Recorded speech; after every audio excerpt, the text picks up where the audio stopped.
How to play Cry of Fear co-op Steam Radmin. So first thing you want to do is install and configure the Radmin VPN. So download and install the Radmin VPN so you can either create a network with a name and password or join an existing one created by your friend. And ensure everyone is connected to the same Radmin VPN network. Then you can start Cry of Fear and set up the host. So just launch the app, for player hosting, the game should open, and the game in console. Then you can also type the SVLAN 0 and press enter to enable the co-op play.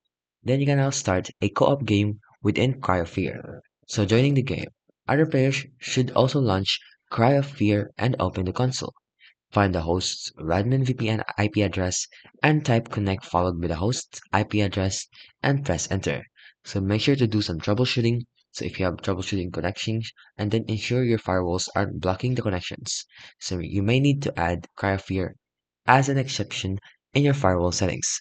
And if you still have issues, double check that both players are using the same version of the game.